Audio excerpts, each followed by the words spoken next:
As part of my Back to London series, I asked my Instagram followers to submit their assumptions for what it's like to live in London. And oh my goodness, there were a lot of assumptions, so I'm gonna go through some of them and tell you which ones are correct and which ones are completely wrong. By the way, for anybody who's planning on moving to London from abroad, I do have a special freebie for you at the end of this video, so watch to the end to be able to get it.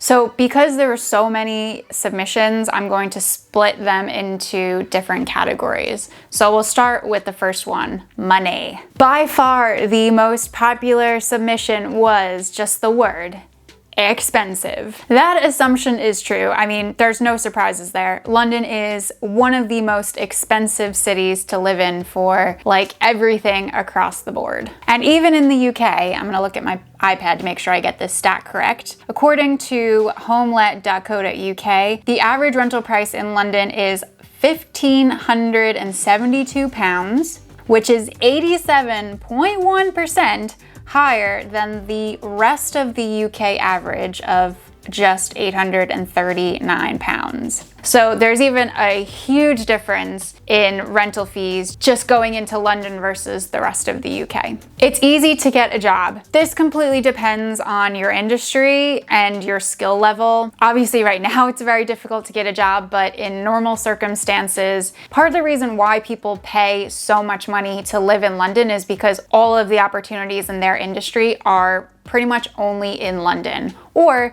the highest paying opportunities are in London. You can't afford a place to live unless both partners work. In many cases, yes. But then of course there's also plenty of single people who can afford to live on their own. There's also lots of people who are not in couples that end up living in house shares. So they have housemates that either they knew before or they didn't know before. And it's very common in London for people to live in house shares well into their 30s. In fact, some people even get married and are in couples that also live in house shares because it's just so much cheaper and they'd rather spend their money elsewhere. Rent is expensive, but groceries are not. Yeah, you can still get relatively affordable grocery options even though you're in the city. Mice and rats in every house. I was surprised there was a couple of people who said something about a lot of mice and rats, and someone mentioned about damp as well. I've never personally experienced it, and I don't really know many people who have had problems.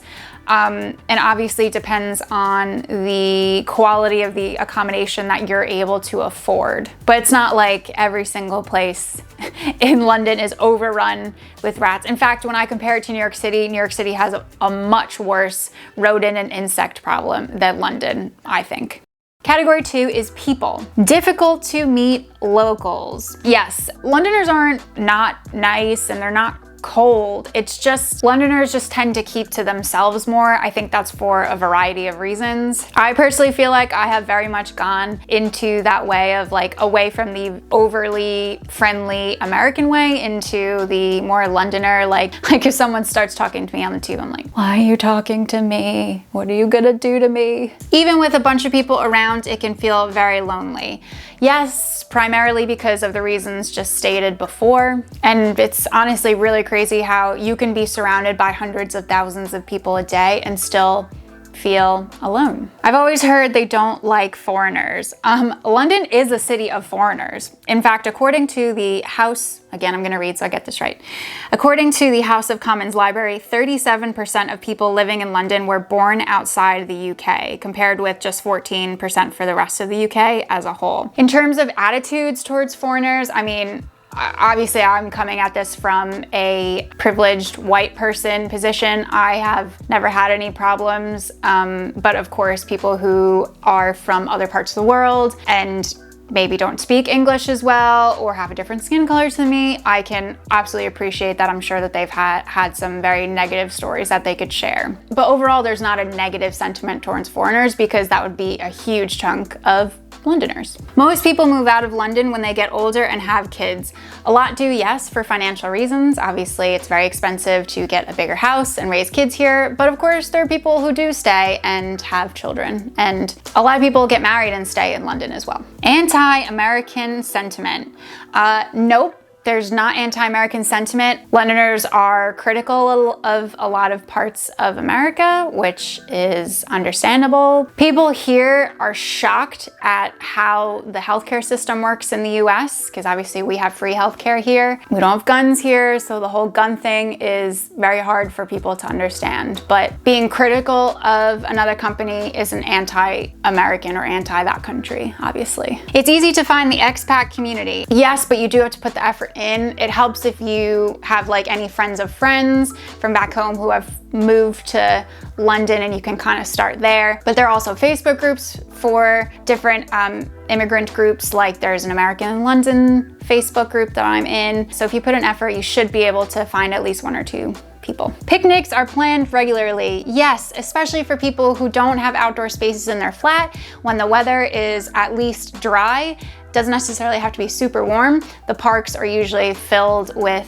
people who are meeting up with friends and having drinks and or food in the park. Tourists might get annoying. I don't know, the only time it gets annoying is when there's like too many people around Oxford Circus Station, and that happens like around Christmas time. Everyone's trying to get into the station at rush hour. But besides that, no, not too bad. The last category is just miscellaneous, a bunch of stuff that I lumped together. East London is unsafe and West and Central London are very expensive. Nope, I just am moving to East London. It is not any less safe, generally speaking, than any other parts of the city. Yes, Central London is very expensive and parts of West London are very expensive as well, but not all of them. Next to impossible to move there from the US. Yes, that's correct. It's very hard to get a visa to move over here as an American. It's almost impossible to emigrate there without a job. It does depend on where you're from, actually, as some of the Commonwealth countries, they have schemes like the Youth Mobility Visa, where that allows people from those countries like Canada and Australia to come to London or to come to the UK. I think that starts as like a 2-year visa and it can potentially be extended. And then what happens is that Brits can also do the reverse. So a lot of Brits will move to Australia or to Canada for a couple of years and try it out. There's so many Australians that come over here on that youth visa and then they end up staying for a really long time. There's always something to do or see. Yes, yes, yes, yes. This is why I love this city so much.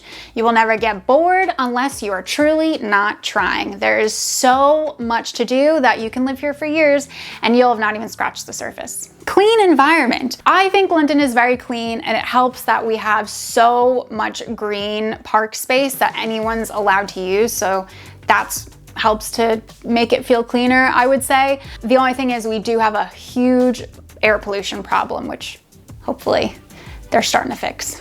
We'll see. They have some of the best transport systems. Yeah, I would say yes, especially if you're trying to get around central London. It just gets trickier when you're out in zones 2, 3, 4 and you're trying to get places. It's not as well connected out there because it's a lot more spread out, so it doesn't feel as good. But getting around like central London, yes. It's fun during the weekend, but hard during the week. I think this depends on how demanding your job is, which as an American, I think that jobs are much less demanding here than in, say, like New York City, where I have friends that are commonly working in the evenings and on the weekends. That's not as common here in most industries, depending on what you do. So it's not weird or uncommon for people, if you work like the regular 9 to 5, to go to the pub after work with your work friends. That's like really common to do. Weather is not that bad, actually. Correct, it does not rain as much here as everybody thinks. If you potentially want to be featured for things like this in the future, make sure you follow Love and London on Instagram. That's where I ask for submissions for stuff like this. And I do have a freebie for anyone moving to London. It is the free Moving to London checklist, and it has everything you need to do before you move to London and then when you get here to help you get settled into your new home. You can get that by clicking the card up here or the link in the description box. And this video is part of my Back to London series, where I show you my process of finding a new flat in London and moving back to the city, but also giving you tips and tricks for your own move, if that's helpful to you. You can watch more videos from that series by clicking the boxes popping up next to my head. See you in the next video.